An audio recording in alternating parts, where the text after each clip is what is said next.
ಇಡೀ ಇಂಡಿಯಾದಲ್ಲಿ 6 ಮಮ್ಮಿಗಳಿದೆ. ಅದರಲ್ಲಿ ಒಂದು ಹೈದರಾಬಾದ್ ಅಲ್ಲಿ ಇದೆ ಅಂತ ನಿಮಗೆ ಗೊತ್ತಿತ್ತಾ? ಮರಳಿ ಬಾರದ ಊರಿಗೆ ಅಣ್ಣ ಹೋಗವ್ನೆ ಟೂರಿಗೆ. ಹೈದರಾಬಾದ್ಗೆ ಅಷ್ಟು ಸಲ ವಿಸಿಟ್ ಮಾಡಿದ್ರು. ಈ ತರದ ಜಾಗ ನಿಮ್ಗೆ ಗೊತ್ತಿಲ್ಲ ಅಂದ್ರೆ ಈ ಸೀರೀಸ್ ನಿಮಗಾಗಿ ಹಿಡನ್ ಜೆಮ್ಸ್ ಇನ್ ಹೈದರಾಬಾದ್ ಇನ್ನು ಫಾಲೋ ಮಾಡಿಲ್ಲ ಅಂದ್ರೆ ಈ ಕೂಡಲೇ ಫಾಲೋ ಮಾಡಿ ಜರ್ನಿಯಲ್ಲಿ ಪಾಲ್ಗೊಳ್ಳಿ. ಹೈದರಾಬಾದ್ ನ ಚಾರ್ಮಿನಾರ್ ಸುತ್ತಾಡ್ಬೇಕಾದ್ರೆ ನಮ್ಮ ಫಾಲೋವರ್ ಒಬ್ರು ಫೇಮಸ್ ನಿಮ್ರಾ ಇರಾನಿ ಚಾಯ್ ಹಾಗೂ ಒಸ್ಮಾನಿಯನ್ ಬಿಸ್ಕೆಟ್ ಟ್ರೈ ಮಾಡಿ ಅಂದ್ರು. ನಾನು ಟ್ರೈ ಮಾಡೋಣ ಅಂತ ಹೊರಟೆ. ಚಾಯ್ ನನ್ಗೆ ಡೀಸೆಂಟ್ ಅನಿಸ್ತು, ಬಿಸ್ಕೆಟ್ ಅಂತೂ ಕ್ರೇಜಿ. ಆದ್ರೆ ಇದು ಎರಡು ಕಾಂಬಿನೇಷನ್ ಅಂತೂ ತಿಂತಿದ್ರೆ ಹೈದರಾಬಾದ್ ನ ಆಫ್ ಬೀಟ್ ಮ್ಯೂಸಿಯಂ ಅಂದ್ರೆ ಸಲಾರ್ಜಂಗ್ ಮ್ಯೂಸಿಯಂ ಅಂತ ಹೇಳ್ತಾರೆ. ಆದ್ರೆ ಯಾರು ತೆಲಂಗಾಣ ಆರ್ಕಿಯಾಲಜಿ ಮ್ಯೂಸಿಯಂ ಅಂತ ಹೇಳೋದಿಲ್ಲ, ಯಾಕಂದ್ರೆ ಇಲ್ಲಿ ನೋಡಕ್ ಐಟಮ್ಸ್ ಬಹಳನೇ ಕಮ್ಮಿ. ಆದ್ರೆ ಇಲ್ಲಿರುವಂತದ್ದು ಒಂದು ಸ್ಪೆಷಾಲಿಟಿ ಬೇರೆ ಎಲ್ಲೂ ನಿಮ್ಗೆ ನೋಡಕ್ ಸಿಗೋದಿಲ್ಲ. ಅದೇ ಈಜಿಪ್ಟ್ ನ ಮಮ್ಮಿ. ಈ ಮಮ್ಮಿ 16 ರಿಂದ 18 ವರ್ಷದ ಹುಡುಗಿದಂತೆ. ಅಕ್ಕ ಸತ್ತು 106 ವರ್ಷ ಆದ್ರೂ ಜನ ಬಂದು ಇವತ್ತಿಗೂ ಕೂಡ ನೋಡ್ತಾರೆ. ಬದುಕಿದ್ದಾಗ್ಲೇ ಎಷ್ಟೋ ಜನಕ್ಕೆ ಕ್ಯಾರೆ ಅಂತ ಕೇಳೋರಿರೋದಿಲ್ಲ.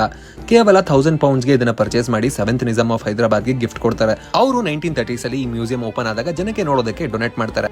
ಈ